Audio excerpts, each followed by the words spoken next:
Hello and welcome back to RP stories guys all a happy Spooktober. पिछले महीने हम लोगों ने mysterious world of urban legends के बारे में बात करी थी एंड स्पूकटूबर में मैं ये ट्राई करूंगा कि हम लोग यहाँ पे एक नई साइड दिखाएं तुम्हें। So sit back, relax and enjoy this video. अगर आप लोग हॉरर मूवीज देखते हो या फिर हॉरर स्टोरी सुनते हो तो आप लोगों ने पक्का एक ना एक मूवी या फिर एक ना एक स्टोरी ऐसी सुनी होगी जहां पे घर में कुछ ऐसा इंसिडेंट होता है भूत या जिसकी वजह से वो घर हमेशा के लिए अबैंडन हो जाता है और वहां आत्माएं रहती हैं। हम लोग जब भी ये कहानियां सुनते हैं या फिर जब भी ये मूवीज देखते हैं तो हमारे दिमाग में हमेशा ये रहता है कि ये सब बस कहानियां हैं। रियलिटी में कभी भी ऐसा कुछ भी नहीं हो सकता। इंसिडेंट मैं तुम्हें बताने वाला हूं वो राजस्थान के एक ऐसे गांव से है जिसे कहा जाता है कि वो 300 साल से हॉन्टेड है एंड बिलीव का सेकंड मोस्ट हॉन्टेड प्लेस है। आप लोगों ने अभी तक गेस कर ही लिया होगा कि मैं किस इंसिडेंट या फिर किस गांव के बारे में बात कर रहा हूं, लेकिन इस राज को समझने से पहले हमें इस गांव के बारे में जानना पड़ेगा और इस गांव के बारे में जानने से पहले हमें राजस्थान के बारे में जानना पड़ेगा। राजस्थान नॉर्थ इंडिया के रेगिस्तान में सिचुएटेड है और ये एक ऐसा राज्य है जहां हर कॉर्नर में कुछ ना कुछ स्पेशल है। ये वो जगह है जहां इतिहास का सबसे बड़ा चैप्टर जुड़ा हुआ है, लेकिन हर सिक्के के दो पहलू होते हैं। वैसे ही राजस्थान में भी एक तरफ खूबसूरती है और दूसरी तरफ एक राज छुपा हुआ है। जब भी हम राजस्थान के बारे में सुनते हैं तो ऑब्वियसली सबसे पहला थॉट हमारे मन में रेगिस्तान, शाही महल, फेस्टिवल्स और उनके बिलव्ड फोक सॉन्ग्स यही आते हैं।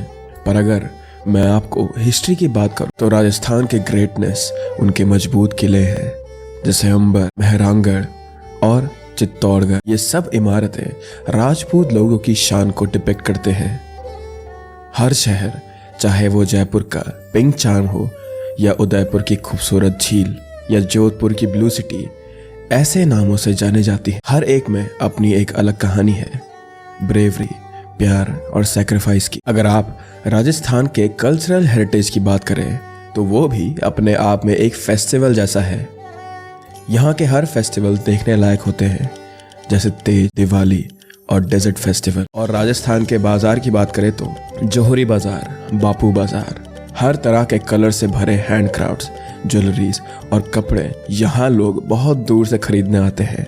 राजस्थान की बात हो और पगड़ी, घूमर और डिशेस, दाल बाटी, घेवर और कचौड़ी ऐसे नाम ना ये कैसे हो सकता है? स्पेशली घेवर, ऐसा तो पॉसिबल ही नहीं है। लेकिन जहाँ राजस्थान की सेलिब्रेशंस, म्यूजिक, कलर्स हैं, वहाँ कुछ ऐसी मिस्ट्रीज भी हैं जो कि अनसॉल्व्ड है। राजस्थान में बनाए गए फोर्ट्स और उनकी दीवारों के पीछे कुछ ऐसी स्टोरीज हिडन है जिनका आंसर किसी को भी नहीं पता। जैसे अंबर फोर्ट या चित्तौड़ का फोर्ट, हर जगह फील होता है कि कुछ अनटोल्ड स्टोरीज हैं जो शायद हम लोगों से कुछ कहना चाहते हैं। जब भी आप रेगिस्तान की तरफ जाते हो तो अंडर द स्टार्स आपको ऐसा महसूस होता है कि ये जगह मुझसे कुछ मेमोरीज शेयर कर रही है। और देखते ही देखते हवा में इतनी ज़्यादा मिस्ट्री आ जाती है, इतनी ज़्यादा शांति हो जाती है कि तुम्हें ऐसा लगता है कि यहाँ पास में पक्का कुछ ना कुछ हुआ होगा। राजस्थान वो जगह है जहाँ हर टर्न पे तुम्हें एक न्यू एक्सपीरियंस मिलता है। शायद हो सकता है कि वो एक फोक सॉन्ग हो या फिर एक ओल्ड टेल की। ये वो स्टेट है where you can smile in fear और गेट स्कैर्ड। और इन सब के बीच कुछ ऐसे राज भी हैं जो दबी हुई आवाज में सुनाए जाते हैं। एक ऐसी ही कहानी राजस्थान में सिचुएटेड एक गांव की है जो कि 200 साल से सुनसान है। लोग कहते हैं कि एक ही रात में लोगों ने करीब 85 गांव छोड़ दिए थे। उस गांव की सुनसान गलियां आज भी उस राज को जस्टिफाई करती है। This is the story of most haunted village in India, Kuldhara. Kuldhara Jaisalmer से करीब 18 से 20 किलोमीटर दूर साउथ वेस्ट में एक गांव है, लेकिन हर गांव की अपनी यूनिक स्टोरी होती है। लोगों का कहना है कि हर स्टोरी में एक एलिमेंट ऑफ पेन होता है, बट ये हमेशा ट्रू नहीं होता। Back in the days Rajasthan में गांव वाले एक सिमिलर कल्चर में जीते थे जहां हर गांव अपना आइडेंटिटी होता था और उनमें से एक गांव था कुलधारा। अगर आप वहां के लोकल से कुलधारा के बारे में पूछते हो तो नाम सुनते ही लोकल्स के चेहरे पर एक अजीब सी चिंता आ जाती है। कुलधारा के बारे में सुनते ही या जानते ही कुछ लोग मुंह मोड़ लेते हैं, जैसे उनको कुछ पुरानी बातें याद आ गई हो जो अभी भी हॉन्ट होती हैं। एसआई के अकॉर्डिंग ये गांव 13th सेंचुरी में एस्टैब्लिश हुआ था और गांव में बसने वाला पहला इंसान का नाम था कधान। जो कि एक पालीवाल ब्राह्मण था। पाली से माइग्रेट करने वाले और कुलधारा में बसने वाले लोगों को पालीवाल ब्राह्मण कहा जाता है। लेकिन पालीवाल ब्राह्मण को छोड़कर कुलधारा में और भी कास्ट के लोग रहते थे, बस पालीवाल ब्राह्मण्स नंबर में ज्यादा थे यहाँ। लेकिन कुलधारा में कुछ ऐसे हिंट्स हैं जो ये इंडिकेट करते हैं कि ये एक नॉर्मल गांव नहीं है। फॉर एग्जाम्पल अगर देखा जाए तो यहाँ 3 शमशान घाट हैं जिनमें कुछ ऐसे इंस्क्रिप्शंस हैं, इनमें कुछ ऐसा लिखा गया है that have puzzled many for over the years. उस जमाने की स्क्रिप्ट में लिखी हुई कुछ लाइंस ये बताने की कोशिश करती हैं कि कुलधारा में 6th सेंचुरी में भी कोई रहता था, मगर इस बात का कोई प्रूफ नहीं है। यहाँ के लोग फार्मिंग के साथ साथ मिट्टी से बनी हुई चीजों का बिजनेस करते थे। मिट्टी से बने बर्तन, टॉयज, शो पीसेस, ऐसी चीजें बनाकर उन्हें बेचना। इस काम में कुलधारा उस जमाने में टॉप पर था। लेकिन ये आर्ट राजस्थान के कई गांव में आज भी पॉपुलर है और आज भी मौजूद है। पर जो भी हिस्ट्री कुलधारा के बारे में लिखी गई थी वो रिसर्च से मिली है, उससे एक चीज क्लियर पता चलती है कि इस गांव में लोग आर्ट लवर्स थे। जैसे कि मैंने आपको बताया, पालीवाल ब्राह्मण्स जो सबसे पहले इस गांव में आए थे, ये वही लोग थे जो कि यहाँ की पॉपुलेशन का मेजर पार्ट थे। 17th सेंचुरी में यहाँ की पॉपुलेशन अप्रॉक्सीमेट 1500 थी। लेकिन धीरे धीरे ऐसा कुछ हुआ जहाँ अगले 150 साल में पॉपुलेशन ड्रास्टिकली गिर गई और ये 1500 से सिर्फ 800 बची थी। और देखते ही देखते 1890s में यहाँ सिर्फ 50 लोग बचे थे। लेकिन ऐसा क्या हुआ था कि लोग डे बाय डे यहाँ से जा रहे थे और यहाँ की पॉपुलेशन कम हो रही थी। इस गांव में असली में घुसने में ऐसा पता चलता है कि ये कोई ऑर्डिनरी गांव नहीं है। The air thick, not just with dust but with unsaid story. कहा जाता है कि लगभग 300 साल पहले एक ही रात में कुलधारा के सभी लोग गायब हो गए थे। हाँ, एक ही रात में। व्हाट्स इवन मोर, कुछ लोग कहते हैं that maybe it was due to water scarcity, while others believe that the villagers fled to escape the cruelty of an oppressive ruler. जैसे ही आप कुलधारा के लेन्स पर वॉक करते हो, you feel a strange presence around you. कुछ कहानियां तो ये कहती है कि रात के अंधेरे में पुराने लोगों की आवाज सुनाई देती है उन्हें यहाँ।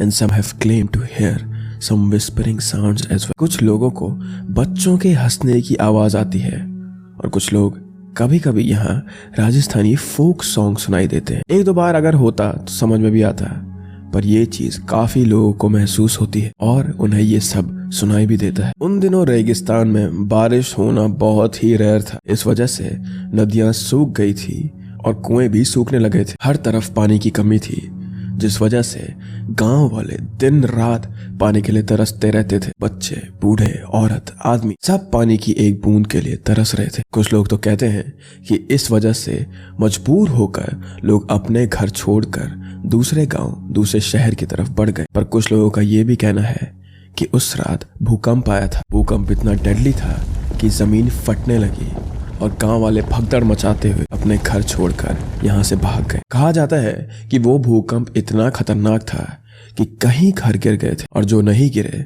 उनमें भी दरार आ गई थी।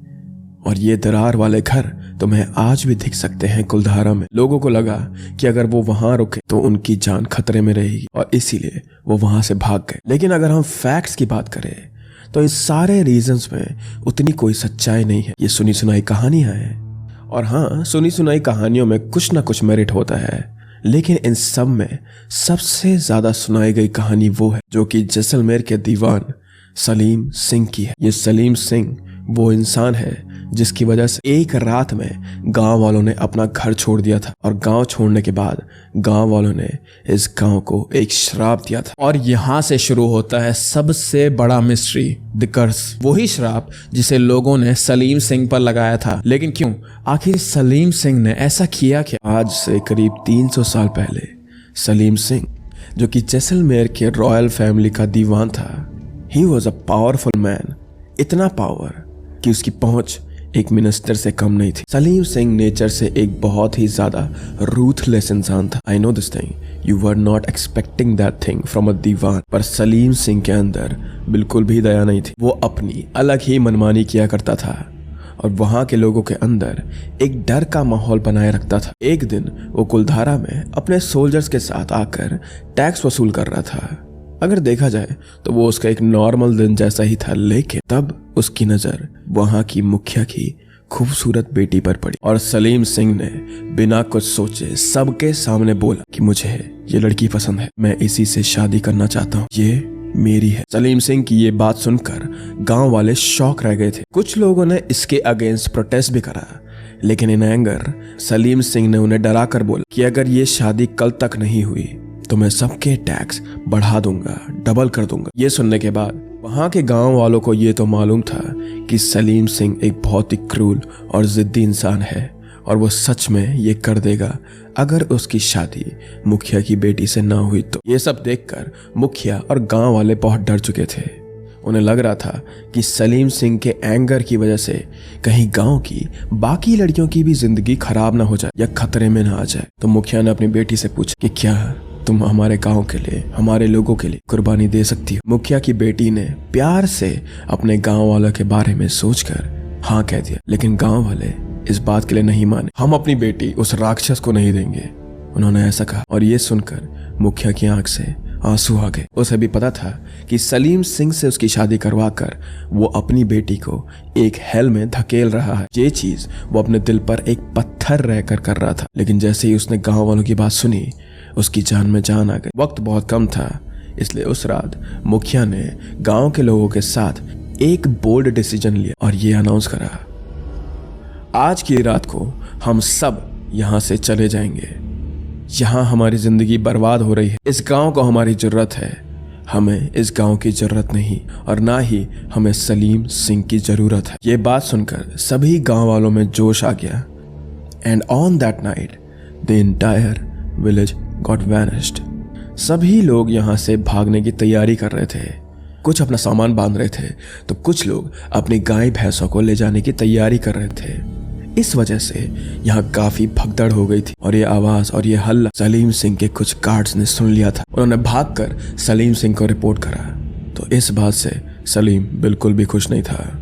वो गांव में भागता हुआ वापस आए और कुछ लोगों को पकड़ के जोर जोर से मारने लगा। लोगों ने अपना सामान छोड़कर यहाँ से भागने की कोशिश की तो सलीम सिंह ने उनका घर जला दिया। वो सच में एक दानव, एक राक्षस, एक ईवल एंटिटी की तरह हंस रहा था, लोगों को चोट पहुंचाते हुए। कुछ लोगों को उसने वहीं पे मार दिया था तो कुछ बेटियों को उसने पकड़ लिया था। गांव से मेजॉरिटी के लोग तो भाग गए थे, लेकिन जो उन्होंने लॉस करा था वो उनके दिल पर बहुत भारी था। इसीलिए गांव के लोगों ने इस गांव को छोड़ते वक्त एक श्राप दिया। उन्होंने गांव पर यह श्राप लगाया कि कोई भी आदमी यहाँ कभी नहीं बच सकेगा। न तुम्हें यहाँ पीने के लिए एक पानी की बूंद मिलेगी और न ही तुम्हें इस गांव में खुशियां मिलेंगी। और उस जमाने में दिया गया ये श्राप आज भी कुलधारा में लागू होता है। उस ही श्राप की वजह से लोग वहां रुक नहीं पाते हैं। आज भी ये जगह सुनसान है और कुछ लोग इसे हॉन्टेड मानते हैं। कुछ लोगों का मानना है कि ये अभिशाप आज भी वहां है और कुछ कहते हैं कि ये सिर्फ एक कहानी है। लेकिन सच ये है कि आज भी जब आप कुलधारा में जाते हैं तो आपको वहां कुछ अलग ही महसूस होता है, जैसे कोई आंखों के सामने नहीं है लेकिन आपके आसपास घूम रहा हो। कुछ लोग कहते हैं कि वो लड़की जिसे सलीम सिंह ने शादी के लिए जबरदस्ती करी थी वो उस समय गांव छोड़कर चली गई थी, लेकिन फिर वो वापस आई अपनी बहनों के लिए, अपने लोगों के लिए, और वो वहीं घूमती रही। और अपने लोगों के मरने की दुख की वजह से उसने कुलधारा में ही अपनी जान दे दी। इसीलिए वो आज भी कुलधारा गांव में घूमती है और रात की चांदनी में उसकी परछाई कुछ लोगों को नजर आती है। उसके रोने की आवाज, उसकी चीखें, उसकी पुकार गांव में गूंजती रहती है। कुछ लोग कहते हैं कि मुखिया की बेटी अपने गांव से वापस बाहर आना चाहती है, लेकिन श्राप की वजह से वो कभी भी यहाँ से बाहर नहीं निकल सकती।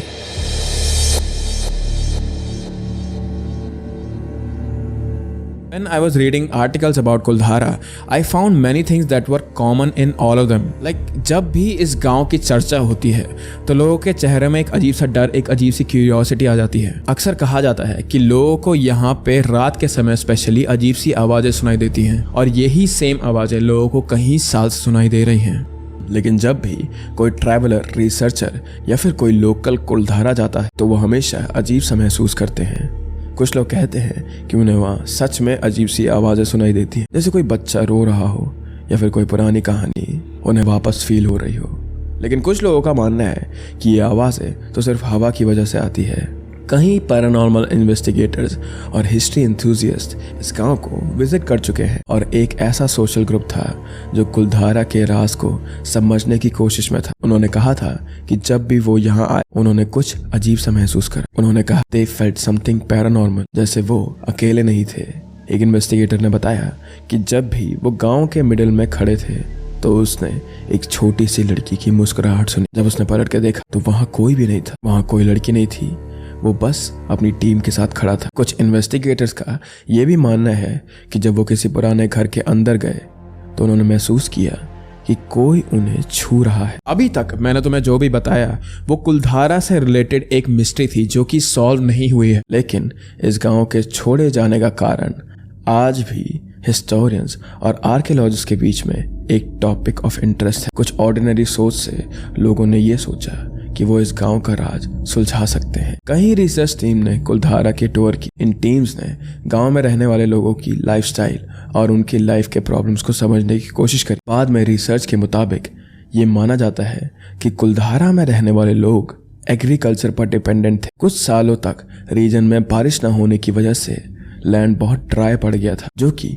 अभी भी राजस्थान और बाकी डेजर्ट एरिया में कॉमन बात है। उस वक्त भी पानी की कमी हुई थी और एग्रीकल्चर फील्ड में फसल नहीं हो रही थी, जिसकी वजह से गांव में भूख और परेशानी बढ़ने लगी थी। लेकिन एक थ्योरी ये भी है कि सलीम सिंह के डर और धमकी से गांव वाले भाग गए। So which theory do you guys believe? Kuldhara से रिलेटेड बहुत ही ज़्यादा कम आर्टिकल्स थे, तो मैंने काफ़ी मेहनत करी है इस चीज़ को ढंग से तुम्हें प्रेजेंट करने में। So please do like this video if you liked it. And आज के लिए बस इतना ही। I hope that you like the new production, I hope that you like the new format of these videos. We are trying to make this videos as informative and as entertaining as we can. So subscribe और like कर देना अगर तुम्हें ये channel पसंद आ रहा है तो। एंड डोंट वरी, जो नॉर्मल स्टोरीज मैं पहले सुनाता था वो भी वापस आएंगी। But till then please take care of yourself and मैं तुम्हें मिलता हूँ नेक्स्ट वीडियो में। Bye bye.